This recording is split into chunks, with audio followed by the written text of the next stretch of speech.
Curse of the Voodoo Queen. Hidden somewhere in the depths of the Louisiana bayous, voodoo drums beat to this day, carrying out the wishes of Mamaloy Faye, a voodoo queen who reigned supreme until one day in 1924 when she predicted her own death.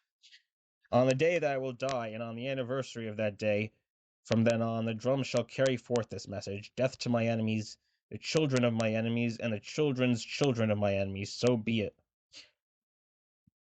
The Mamaloy, witch doctor, female gender, was known for her black magic and sorcery.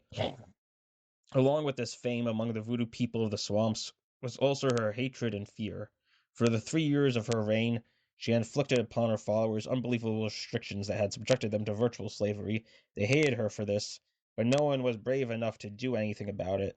So they obeyed her every wish, even to the participation in the forbidden Damballa rites of the human sacrifice.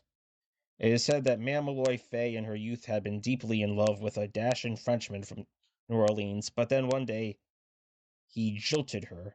The next day she began to practice the secret voodoo rites she had learned from her mother and her mother's mother before her. On the third day, the errant lover was stricken with a mysterious fever. He lapsed into a coma and remained unconscious for 2 months before he died during a screaming fit of terror that awakened everyone in the hospital where he had been confined while doctors tried to fathom the mystery of his ailment.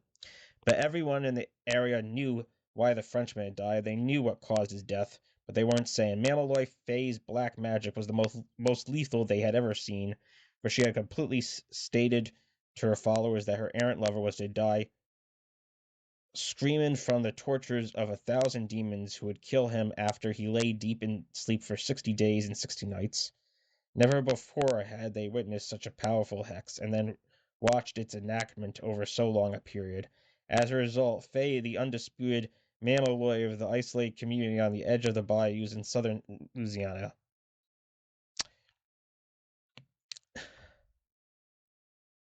During the first few months of her reign, the Frenchman's death, Faye began to exert more and more power over the believers of voodoo in the area.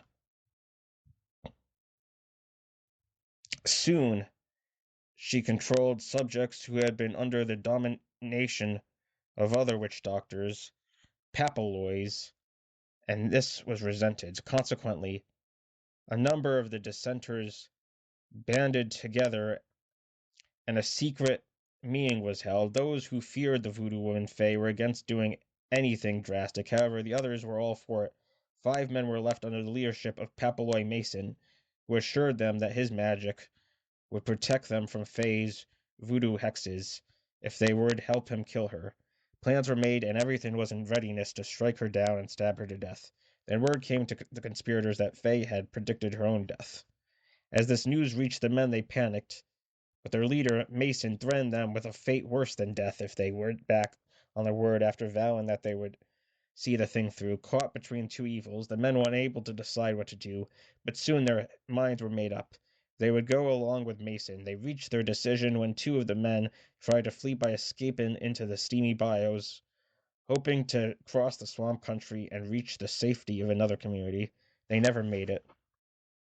Their bodies were returned to the village in a mysterious fashion, flowing downstream upon the brackish water while propped upright in a Cajun canoe, their sightless eyes and blurred faces staring at the 3 men remaining in the plot as if bearing mute testimony to their fate too, if they were to defy the Papaloy. 2 days later, the deed was done. Faye was stabbed to death in her sleep.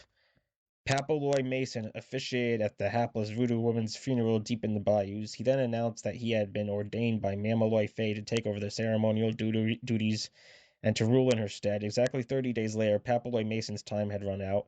Faye's curse went into effect. He died, writhing and screaming on the ground while the others formed a circle and watched. The 3 remaining men in the conspiracy each died in the same fashion, one after another, on the anniversary of the voodoo woman's murder. And since that time, every living relative of the 6 men who had plotted to murder Faye died at regular intervals until finally there were no survivors left. When the last descendant of the murderers had died in a screaming fit of convulsions, Mamaloy Faye was seen to walk again in the ghostly depths of the forbidden swampland. A few of her disciples or visionaries still continue to predict the things Faye supposedly relates to them, and through their awesome practices, the dead hand of Mamaloi Faye still commands the voodoo people in that sector. Despite efforts by the authorities to ban the practice of voodoo, the rites are still religiously held deep in the mysterious wilds of the Louisiana bayous. Legend, fact, or fiction, the truth is that the curse of the voodoo woman still prevails among the hapless people of the bayous who permit themselves to this day to be controlled by the spirit of the murdered voodoo queen, Mama Loy Fay, and they will go on living in fear as long as she continues to be seen, walking through the shadows on the anniversary of her death. Those who are unlucky enough to cross her path on the nights when she walks live in fear and terror of Mamaloy Fay's wrath.